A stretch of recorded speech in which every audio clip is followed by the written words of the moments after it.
Me that Zoom link.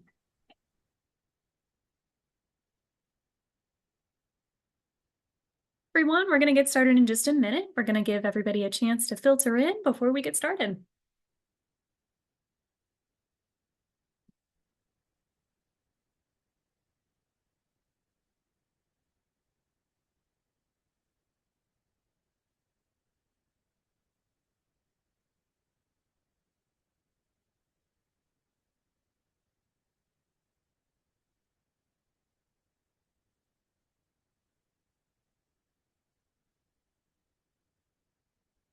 Kick us off a while. Hi, everybody. Welcome. I'm Lauren Clauser. I am LDA's Marketing and Communications Coordinator, and I'm going to be moderating this discussion today. We're here to talk about the new Zero Barriers Guide from the Smithsonian Science Education Center, and then afterwards, we're going to have a larger panel discussion about accessibility that we're really excited to share with you today. So to get us kicked off, I wanted to give all of our panelists a chance to introduce themselves. Zippy, you're on first on my screen. Would you want to be the first to kick us off? Yeah, sure. So, hi guys, my name is Zippy Abramson. I am an intern with the Smithsonian Science Education Center on the inclusion team. I'm a recent graduate with a bachelor's in hospitality and a minor in disability studies. And I'm about to attend George Washington University for my master's in hospitality. Fantastic. Caroline, you're up next for me. Yeah, hi everyone. My name is Caroline Weaver, and I'm really passionate about the intersections between accessibility, student empowerment, and self-advocacy for students with learning disabilities. I have a master's in education and a BA in psychology, and I currently work as a special education teacher. All right, Elizabeth, you're up. Hi, everyone. I'm Elizabeth Alves. I was a field tester for the Zero Barriers Guide, and I echo what Carolyn says. I also am very passionate about ensuring access and agency in STEM education for everyone. And last but not least, Khadija, do you want to take it away? Hi, of course. Thank you so much. And I will get my slides up and introduce myself as a part of my slideshow. So I'll do a little bit of a double introduction. I'll introduce this cool project I'm working on, a guide we've produced, and myself. So here's introducing the Smithsonian Science for Global Goals Zero Barriers Community Research Guide. And you'll see a screenshot of this guide to the right of your screens, but really thinking about how we can support access within our communities. And as far as who I am, my name is Khadija Thibodeau, and I am a senior science curriculum developer at the Smithsonian Science Education Center. So I had the immense privilege of working with teachers like Elizabeth and spending about 2 years writing this guide and really seeing it come out into the world. So I'm very excited for this opportunity to share a little bit about it and then discuss it with the awesome folks we have on the line today. So I am here from the Smithsonian Institution. And when people think of the Smithsonian, they often think of a single unit. So they might think of the pandas at the National Zoo or the Hope Diamond at the Museum of National History. But the Smithsonian is actually the world's largest museum, education, and research complex. It is made up of 21 museums, 5 education centers, 9 research centers that are in places around the world, and millions of objects. I come from one small but mighty unit at the Smithsonian, that is the Smithsonian Science Education Center. And we are the only unit primarily focused on formal K through 12 education. And our focus is really kind of science education. And we are really transforming K through 12 education through science in collaboration with communities across the globe, as our mission says. And we do this in 2 ways. We develop and disseminate resources like the resource I'll share with you today. And we also offer professional development opportunities for educators related to some of those resources.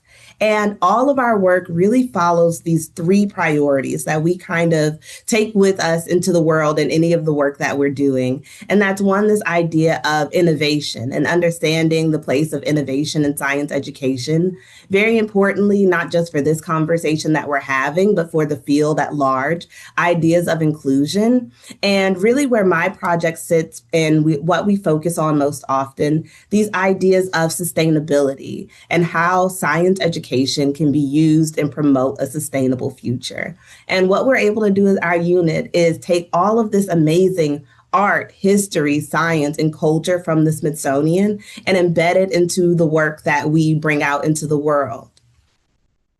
So, our work for the Smithsonian Science for Global Goals project is all about this idea of a sustainable future. But to understand a sustainable future, we have to have a clear idea of what we want for the future, what we think the best future would be. And I embolden you in the chat to leave your ideas of what you would want for the future if you have to share one like hope or dream. And then I can also share some hopes that we've collected from students that we've worked with over the years. So when asked about the future, I see peaceful, right? We want a peaceful future. I would love a future that is fair with fair access. And we see that students say things like access to mental health supports or less food waste, utilizing green energy sources, right? This variety of things that stretch across many aspects of a community, but are vital and important to the future we desire to create. So when we look at these goals or hopes students have for the future, we see these robust connections to the United Nations Sustainable Development Goals. And this is a set of goals that many countries have come together and hope to accomplish by the year 2030. But things like zero hunger, good health and well-being. I see access and equity in the chat, absolutely, right?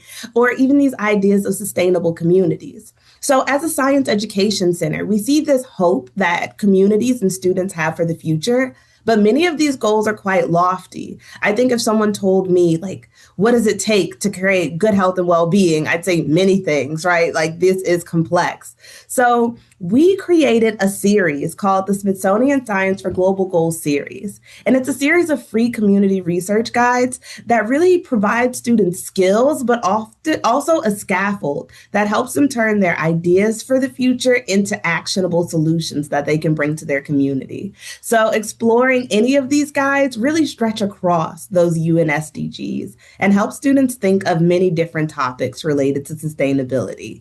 But as you see things like climate action or climate resilience, biotechnology, and zero barriers, right? So these ideas that are ideas for a sustainable future take in many different topics, and there are so many relevant ways to get them across to students.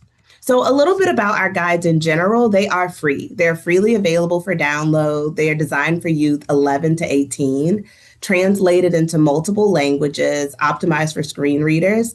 We include planners so that they are modular. So you can kind of take of it what you need for your educational community or context. So we have that flexibility. And we also do multimedia extensions. And there are free professional development associated with all of them.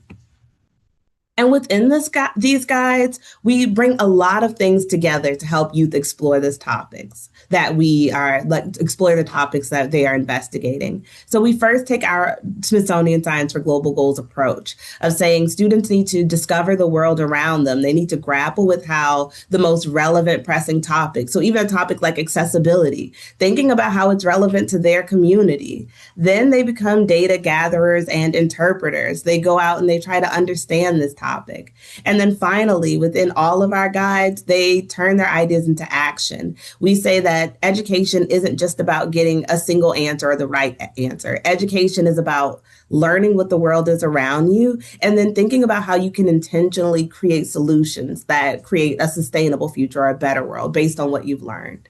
We represent many diverse research professionals as research mentors. So students get to learn from the folks really out in the field day to day doing the work.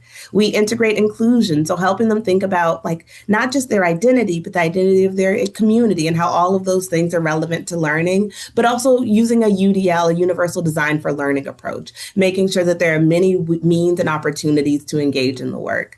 The work is data driven, so we're providing students with relevant and recent global data on the topics that they're exploring. And as Elizabeth will be able to mention, the guides are field tested. So we don't just say we have an idea of what teachers want.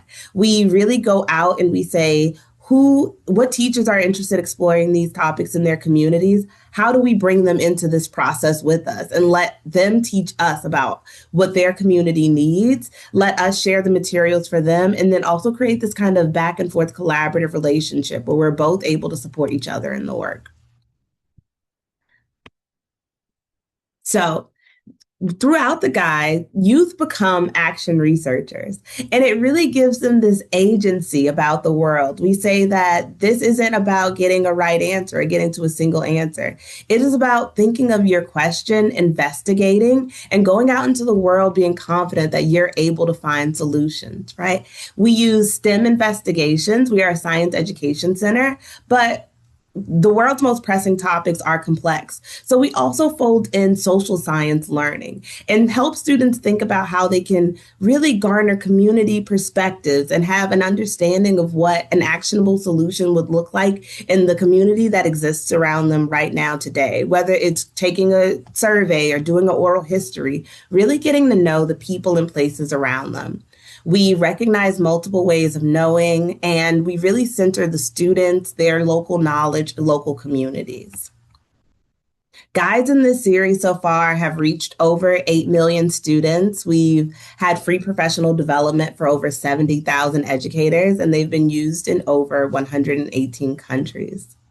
The guide that I'm really excited to share a little more about today is our new Zero Barriers guide. And other guides in our series really take on traditional topics that you would think of in a sustainability or environmental education suite. So ideas of biodiversity or innovation, biotechnology. This Zero Barriers guide is really one of our first instances, but I would say it's thematic across the series. But I would say the first guide dedicated to us saying, accessibility is an incredibly important part of a sustainable future. And sustainability isn't just about the climate. Sustainability is about making sure that everyone, people, and the planet have the things they need to thrive. And individuals with disabilities are an incredibly important part of every community. So to create a sustainable future, we must have accessible communities that really meet everyone's needs. And I think that is a huge thing to give to students on its own. So we're hoping that this guide is really able to tell students, one, this is what accessibility means in many contexts. Go investigate what it means in your context. Then use this social science lens to investigate systems in your community. Get to notice or learn what it means to access education or transportation where you live, and really start to grapple with the things that are supports and the things that might be barriers. And then finally, we're building skills related to accessibility. So you've explored your community and you understand your healthcare system. We then really help students build those skills that allow them to engage with accessibility within that system. So whether students are learning about engineering assistive products or web content accessibility or accessible communication, maybe they're learning engineering skills, but we're telling them it's one thing to learn about a community. The next step is to really build those skills that help you improve or better that community. And through this guide, it's skills related to accessibility.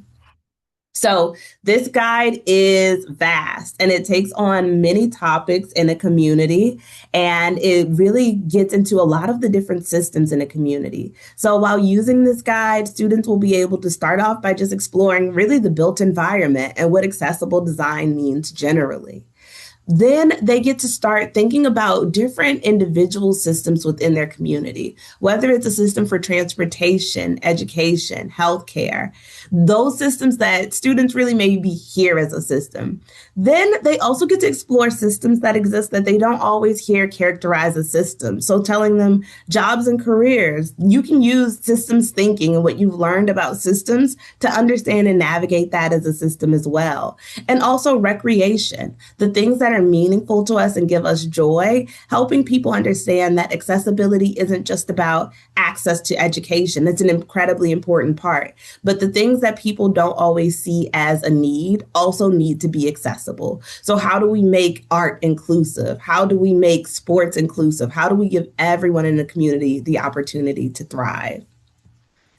In this guide, we take on many topics. So, systems and systems thinking in general, really helping students think, wow, I'm learning about systems in my science class. I've learned about systems when I'm thinking about the environment. What if we tell you the community you live in is probably one of the most complex and adaptive systems you could study? And all of the systems thinking you're learning can be applied to your community as a system. But also the topics that students are really grappling with, like transportation, healthcare, action planning, action taking. And on this screen, you can also see some of the accessibility skills and topics that we're taking on in this guide. So understanding accommodations, understanding disability law and what they look like in practice in your community, thinking about neuro-inclusive design, and taking on all of these topics through very engaging hands-on activities. So here are some examples of the types of activities that we do. And really on this screen, we're trying to show that balance between kind of the scientific and socio-scientific activities that take place in our guide. But the idea that we're developing data literacy, but we're also collecting surveys. And that's a part of that. We're envisioning the future. We're telling stories. We're using photo voice. We're using just this immense variety of activities, this transdisciplinary approach to show students that it's not just one fund of knowledge that's going to find the solutions for an accessible future. It's about taking the best parts of what all of the things around us have to offer and really thinking about those together and holistically to make our determination for the future. So that is my intro to the guide and my intro slides, and I turn it back over to you, Lauren, for the Q&A portion. Absolutely, Khadijah. Thank you so much for that great overview. Before I turn it over to the full panel, though, I wanted to ask Elizabeth, if you don't mind, if you could tell us what implementing the guide was like in your classroom. So I actually worked with another teacher because I'm a STEM coach. So we paired together to learn the guide and then implement it, which I would actually recommend to anyone who takes on a guide like this because it is extremely robust. There's almost 400 pages, right? So as far as implementation, because we have students with disabilities, it was probably not straightforward. Like we didn't just open up the book and go. There were things like accommodations and modifications that had to be made, but it was pretty easy once you read through and you understood, the Smithsonian language, right, which is super inclusive. So if you're familiar with inclusive language, it's a breeze to learn, and it was great. Was that good? Yeah, no, that's great. Okay. All right. So to open it up to our full panel discussion now, to start off, what does accessibility mean to each one of you?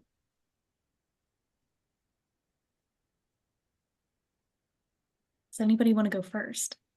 I was going to say, are you going to be calling on people or would you like to just have people Whoever wants to popcorn go. it in? Okay. Yeah, popcorn would be great. Elizabeth, you're already off mute. Do you want to go? Oh, Caroline, maybe? She All right, says, all you, Elizabeth. Oh, sorry. I have a thought. I do have a great thought that Smithsonian really helped me define, right?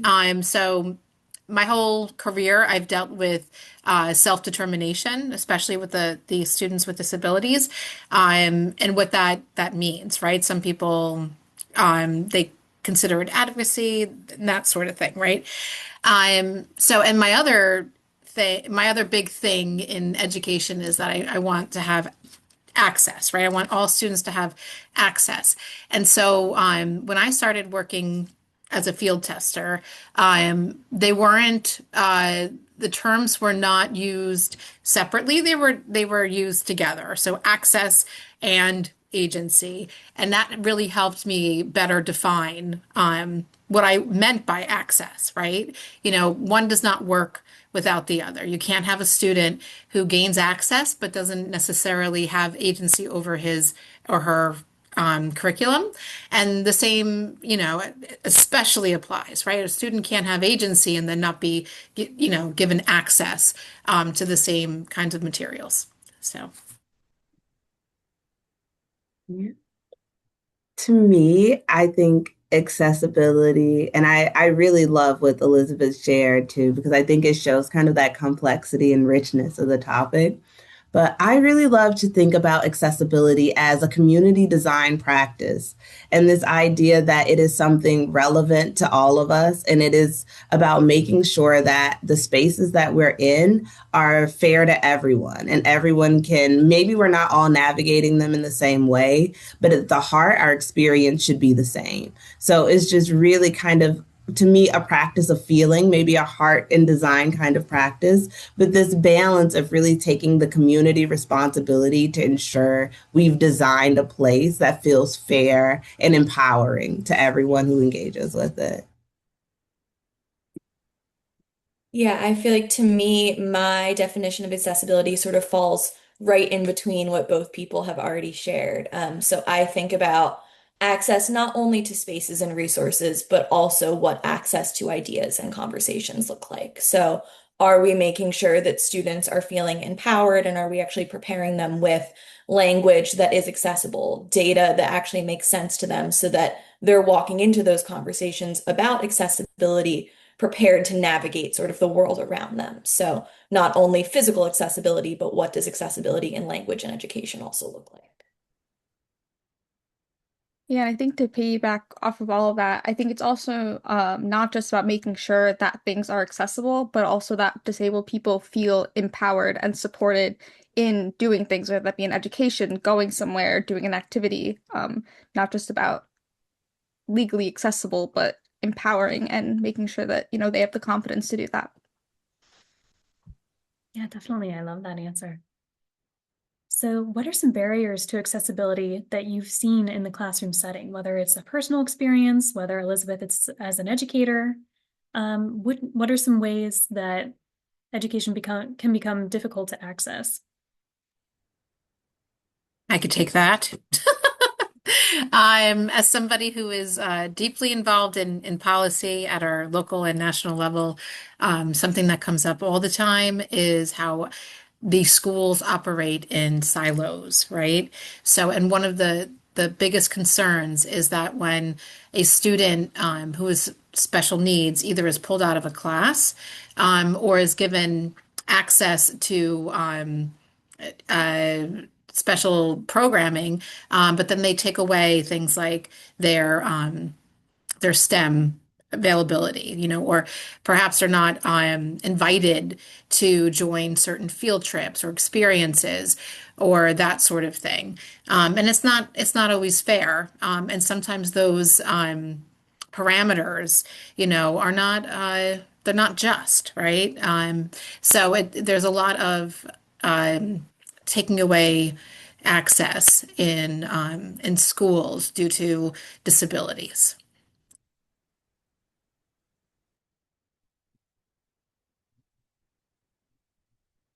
I think that Elizabeth kind of hit the nail on the head, and I would really echo it. Before my time at the Smithsonian, I was a middle school science teacher. And kind of getting to Elizabeth's point of kind of this, we have some students with special needs who are pulled out and really not given the opportunity to deeply engage with STEM education. And there were so many times where I wasn't their science teacher, but we see each other in passing and we have this conversation of when can I come to your science class? And me really like mouth agape, like I'm having the recognition that no one's made time on a schedule or even the consideration that you would be deeply invested in coming to my science class.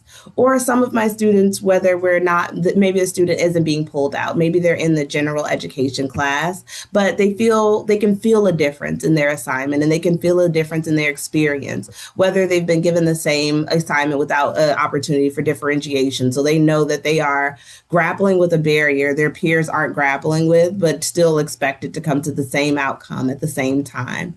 And what I really enjoy about kind of the Zero Barriers Guide or this project as a whole is this opportunity to say, what if we all kind of came together and it isn't about this grade or it isn't about this formula. It's just about our ideas and the fact that every student, but especially our students who've experienced the barriers most often, kind of get to become the driver of this conversation. And really thinking about this as an opportunity or tool to empower students that often feel left out of STEM or like they don't have a place in STEM. It's one of those like, what if your place in STEM was like honestly one of the most important places on our team, right? You are our accessibility consultant, you're our community perspective. And also really these opportunities to say we don't really need to separate our student populations. When it's something about bettering the world, we all need to be together and have a conversation together and build our ability to collaborate and work with one another and respect one another.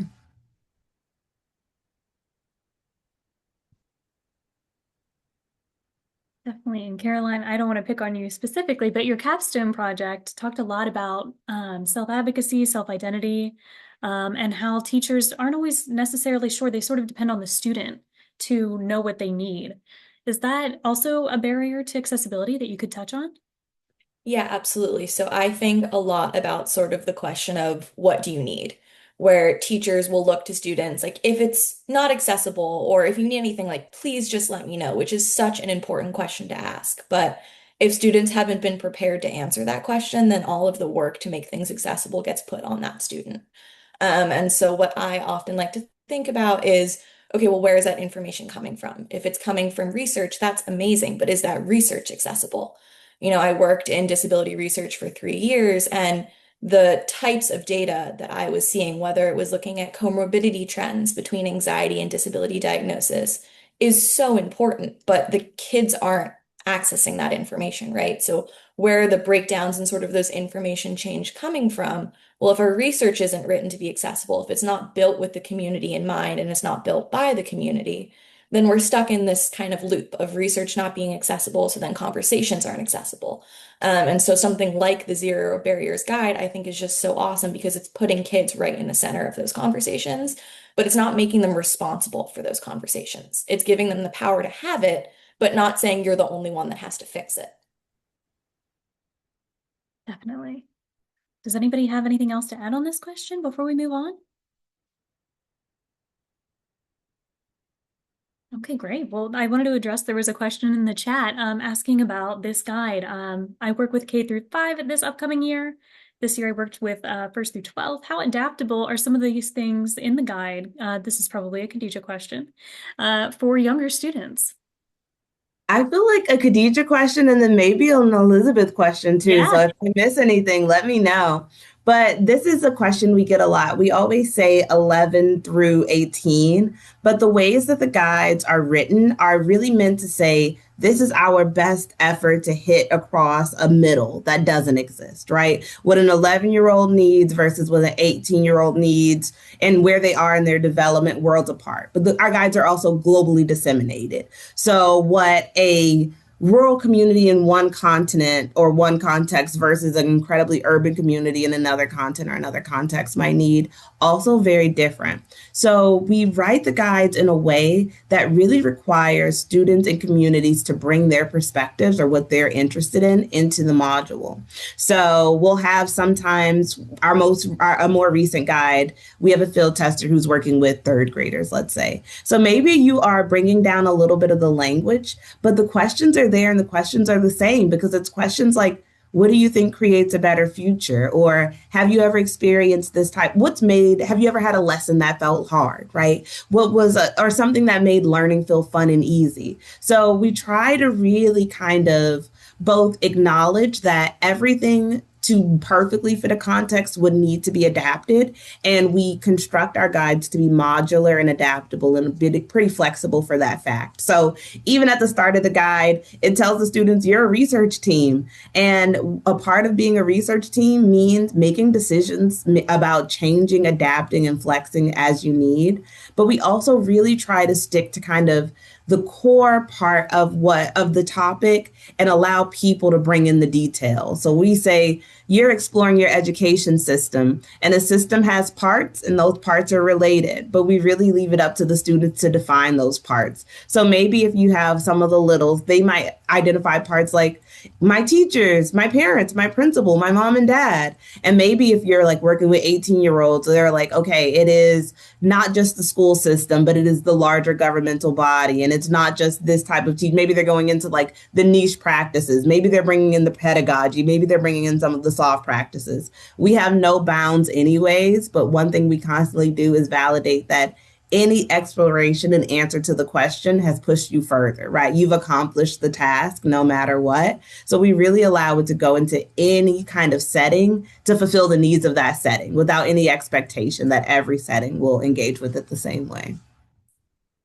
Well, and Khadijah, I think we had in a previous conversation too, you had brought up that some different age groups came up with the same solutions, which was really interesting. Yes. So it's one of those things where I feel like there's a lot of things that give me hope for the future, but it's something about seeing a kindergarten class and undergraduate pre-service teachers, right? So they're also 18, having their my perfect community or their ideas for a future and seeing the similarities in their ideas, right? It's kind of become a conversation, maybe a little bit of an intergenerational conversation around the topic of access and accessibility. But we're seeing that even between the generations, the themes are strong and there is kind of this centralized ideas or central focuses that come up.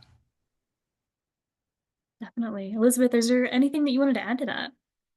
I was just going to say, if you can think about it as a fun analogy, I like to say that these guides are curations. And if you were to bring a child who was in kindergarten into a museum, there would definitely be things inside of that museum that the child can appreciate, be inspired by. But you wouldn't necessarily, dive into the minutia next to, a piece of art, right? You probably wouldn't dive into like the fine history and that sort of thing, and the maybe, the binomial nomenclature or whatever, right? So, you're going to focus on different things. And I think that every lesson is super adaptable. The one that really kind of sticks out in my mind is one of the mapping lessons. You can totally print out a lesson for them, or you can display it on, I'm sorry, a map on your smart board, Promethean board, whatever device you're using, and help them out with that. So, and it's funny too because one of the lessons is developing a game, and I remember developing a game with my kindergartners, right? So, there are definitely things that they can do at all different levels, and I definitely agree with everything that Khadijah said. That's great. All right, well, moving on. What are some elements of the Zero Barriers Guide? We can go to each person that stood out to you. I can start on this one. So one element that actually stood out to me a lot was talking about how accessibility tools do not just benefit disabled people. Talking about the curb cuts, they were meant for wheelchairs, mobility aids, but it helps parents with strollers. It helps delivery people, construction people get across the street with heavy materials. And I think that there are so many things in life that are accessibility tools that we don't even realize. I have very long nails. I can't open the soda tabs. I use those little soda tab. It's a tab buddy, I think it's what it's called. It's an accessibility tool, but I use it because I have long nails. My boyfriend and I actually had this conversation 2 days ago. My old phone, when you double tap on the back, it takes a screenshot. And he was like, "Oh my gosh, that's so cool. How does it do that?" I'm like, "Well, that's actually an accessibility tool for people who can't, grab the sides of a phone to do the screenshot." And so I think highlighting that so many things that we use are accessibility tools that are made to make everyone's life easier. It's not just to benefit disabled people. Yeah, I think that's a great point. And especially most students with disabilities spend most of their time in the general education classroom. So it can benefit those students as well. So thanks for bringing that up, Zippy. That was great. Yeah, I think one of the things that stood out most to me about this guide is maybe just even an overarching philosophy of why this guide is so important. I really appreciate that it doesn't feel that it's necessarily focused on just awareness. It feels like awareness is a starting point to dig into some really important conversations, regardless of how old your population that you're working with is. I think that when we ask students to identify barriers and figure out where those barriers come from, then they buy into sort of feeling like they have the power to change those barriers. And so when young people, kids, even adults are sort of called into that process, they're not just people that are navigating systems. Now they're experts in figuring out how to solve that problem.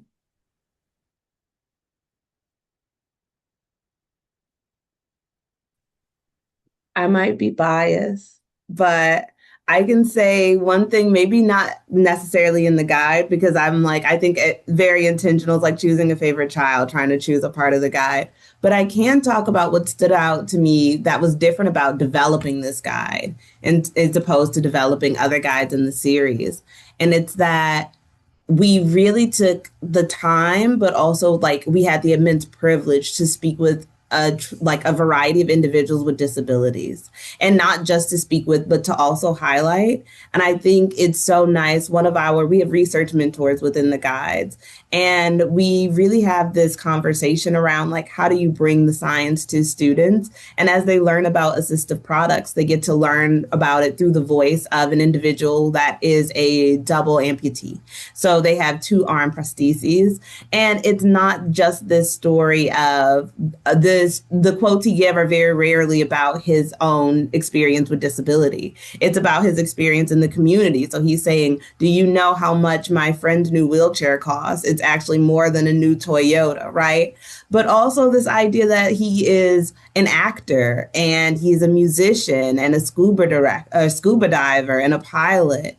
And that compared to them also learning from another person's like, I'm a student, right? Like not everyone needs to have this like exceptional narrative, but it's this idea that there are such a variety of narratives, and being able to bring so many of those voices, I think, to the students really is like what warmed my heart about this process. Yeah, I'm really glad you brought up the research mentors. That was a really cool part of the project. And again, just multifaceted, really adds to the multidisciplinary approach this guide took. Yeah, I was actually just about to say this. So instead of it being multidisciplinary, it's actually transdisciplinary. So it goes through the different disciplines rather than just incorporating a few here and there. So that's really important to remember within these guides. Yeah, that's great. Thanks for bringing that up. So what are some specific examples from the Zero Barriers Guide that would have benefited either your practice as an educator or benefited you as a student?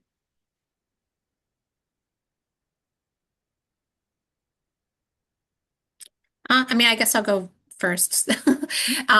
So I think that when I started teaching, we we had a lot of focus on doing things, in groups, using like different methods that were like inquiry based, student based, that kind of thing. But it wasn't until I got into special ed that I really learned about how to really amp up someone's advocacy skills. And had I not gone through that, I wouldn't have recognized the curriculum in Zero Barriers, right? So I feel like it's something that makes that specific curriculum that works so well for everyone, even though it's in special ed, it works for everyone, right? And that alone provides a level of exposure to people that they wouldn't normally get.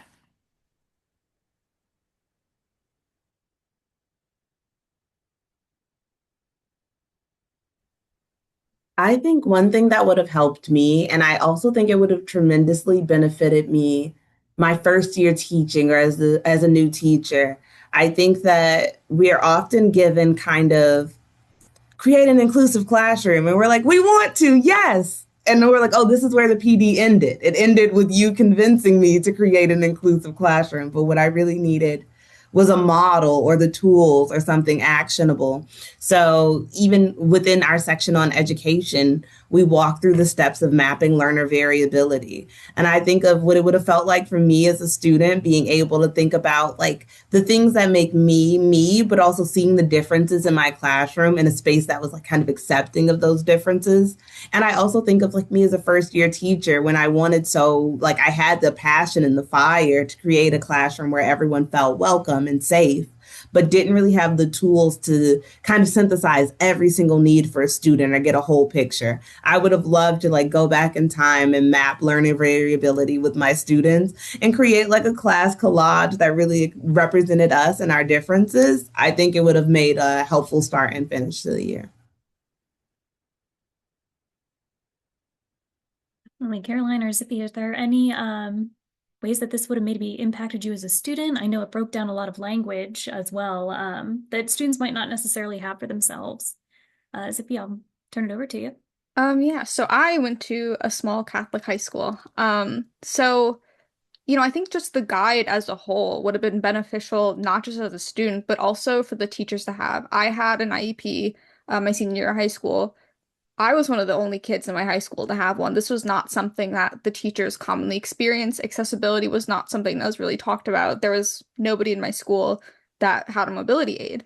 Um, so I think just having teachers, in smaller bubbles be more aware of accessibility, especially when that's not something that they come across very often. So I think having this and having the teachers that I experienced and administrators that I experienced in high school, I think having them have this guide would have been very beneficial for me. Yeah, that sounds really similar to what Caroline was talking about earlier about the onus is sort of on the student to know what they need. So this guide could have potentially helped in that scenario for teachers to have, again, the language, the framework. Is there anything you wanted to add to that, Caroline?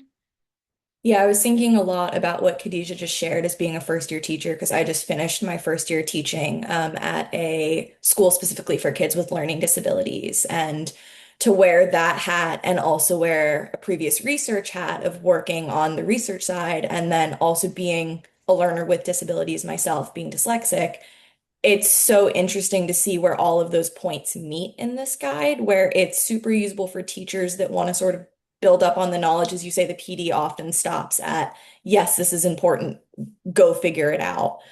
So this being so accessible from the teacher education side, but also from the student education side, I think that is such a rare meeting point to find in a resource. And I think this walks that line very beautifully. I have something to say. Yeah. You just reminded me, Carolyn, right? So one of the things that is so wonderful about Smithsonian is how hands-on they are. And when you said, "Oh, go figure it out," right? Yeah, that's generally the case. However, Smithsonian is really good about like asking, "Do you need help? We can come help you. Oh, we'll totally do this," right? So they're super hands-on, and I think anytime you reach out, they're more than happy to work through the questions that you have and help you with implementation. And that is definitely not the case with 99% of curriculum out there. And if it is, you are paying a premium.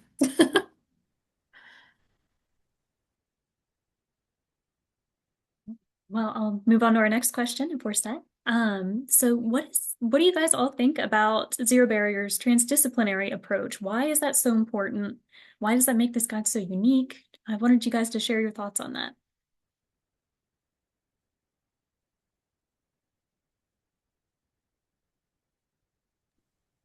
I can jump in. Lauren, I know that this is something we've actually spent a good chunk of time talking about already, but I think that the idea of sort of pulling from many disciplines is really at the core of how I approach my academic and professional world. I kind of have previously described it as the process of creating a collage, where if you take little pieces from different disciplines and start combining them and reorientating them and putting them in conversation with each other, the end picture is way more interesting than what any of those individual fields would have produced by themselves. And so when we sort of think about creative solutions with educators, researchers, the Smithsonian Institute, huge organizations pulling all of these fields together and sort of creating this like little beautiful collage of ideas, that means that now we're looking at the same problem from a ton of different answers and a ton of different angles. And you're bringing all of these different expertises together to tackle big problems. And then the research gets better, the solutions get better, the community is more engaged. Definitely. I feel like what Carolyn said, like I think it beautifully encompasses so much of it. I think for me, transdisciplinary educational experiences are important because life is transdisciplinary. When I look at my phone, I see the science, right? I see the technology, the engineering, but I also see the art that goes into kind of its design. I see how in the ways that it's been made to kind of like meet the things that I want and that I need, but I also see the history. Like I look at my iPhone and I remember my first iPod Touch, right? And I've seen the evolution of this technology. And I think the more we engage students with learning experiences that really allow them to like stretch across all of these disciplines and pull in all of these funds of knowledge, it really builds their ability to make sense of life as it truly is, right? Which is transdisciplinary. When I go to solve a problem in life, I'm not like, and only the science portion of my knowledge will be relevant to here. I can't imagine how I would have ever solved that problem, right? So I think that learning them in isolation makes it so much harder to bring them all together. But in any problem we actually want to solve in the real world, it requires them to come together.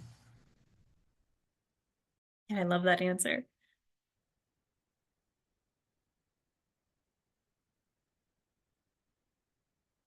Anybody else want to comment? Okay, perfect. Well, then this leads in perfectly to my next question, which is, can you speak to the importance of having individuals with disabilities involved in developing accessibility solutions? Yeah, I was hoping we would get to this question. So for me, when I think about what you've just asked, where, why is it important? I think about how nothing is really linear, as Khadijah was just saying, right? Anything that's linear is pretty superficial. And anytime you want to advance or grow, you always diversify. Like if you think about across all different sorts of examples, like you want to expand your financial profile, well, you're going to have to diversify, right? If you, there are so many, I can go on forever about what you would diversify, but in order to grow, you need to diversify. So that in and of itself speaks to the importance of making sure that we diversify our STEM field with more different types of people and intersectionalities. I think to speak on this from the student perspective, so in undergrad, I was actually on the ADA 504 steering committee. I was the first student member of it. So with the faculty from different departments of the school.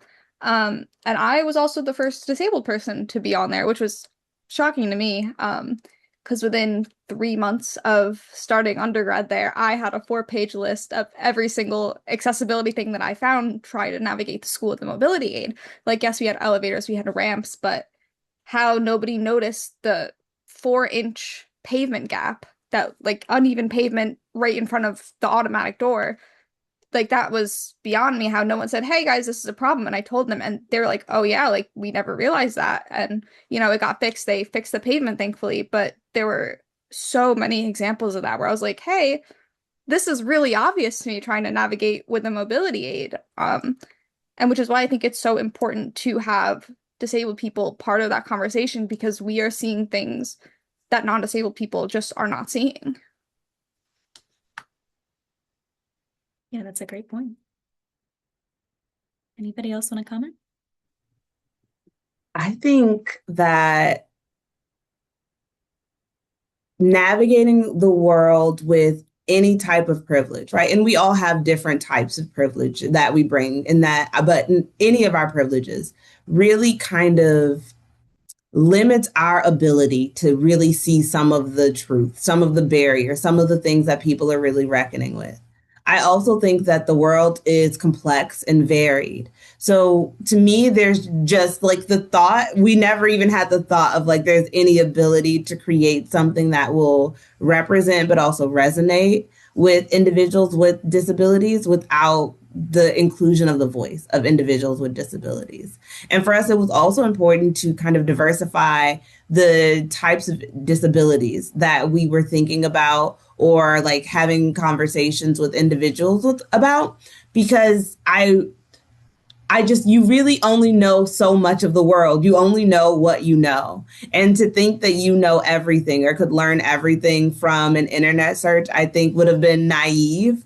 But also, it's the part of when you get to know a community, you get to be immersed in a community. You start to learn from that community, right? There's no way to really learn the language, but there's also no way to get the jokes. There's no way to understand the differences.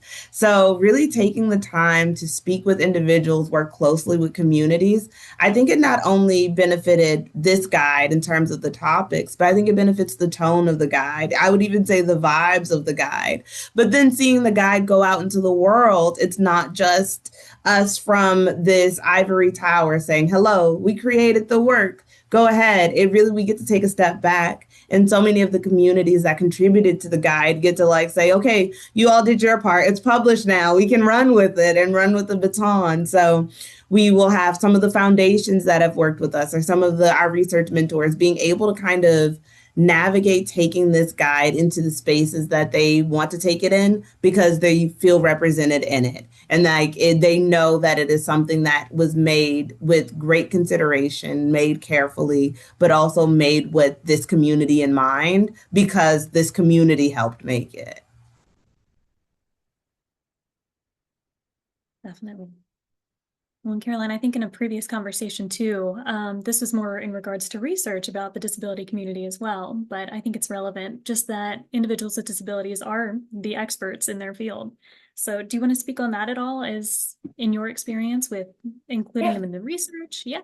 Yeah, absolutely. So I kind of die on the hill of people with disabilities constantly being expert innovators. As Zippy just shared things that felt so obvious to them that others overlooked because a variety of reasons, right? Not even a lack of care, just because it wasn't at the forefront of their mind. And so I think when we create opportunities for people who have already been serving as expert innovators to feel that that work is being seen and championed and actually appreciated, and it's going to go on to benefit other people, I think that that sort of brings a whole nother emotional level to this type of work where like you're building community even between people that you might not ever meet, right? Now that curb cut is more accessible.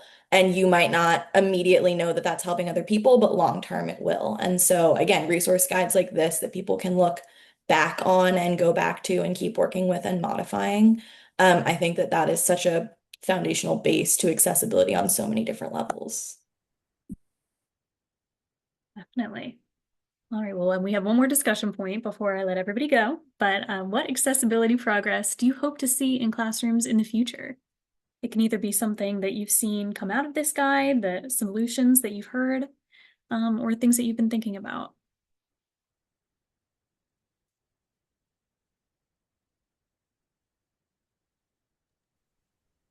I think if we can get teachers who are passionate about, working with products like these or with guides like these to be able to make their own decisions more routinely, right? Where across the board, they're provided time to use these types of resources to really elevate, education. I think that would be, like a gold star mission, right? But I also think that it is possible because a lot of different states are adopting, this idea of multi-tiered systems of support. And I think that if you're able to um, come across better definitions and implementation, it attempts to take a beast and kind of organize it, right? So if that works out better in the future, I think, you know, we could use guides like these within those multi-tiered support systems.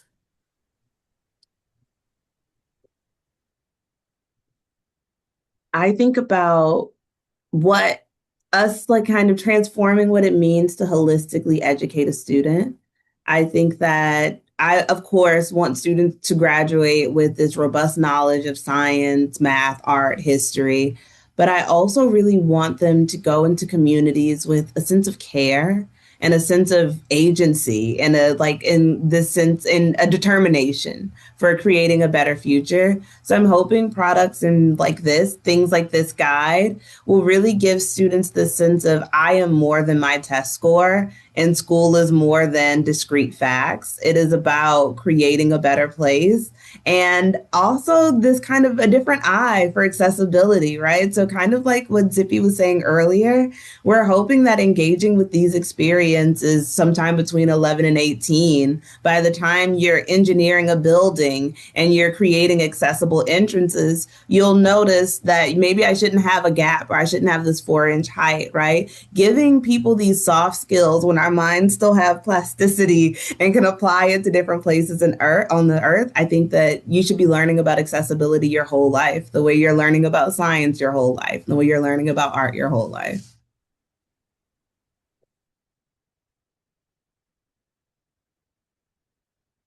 Love that answer. Does anybody else want to chime in?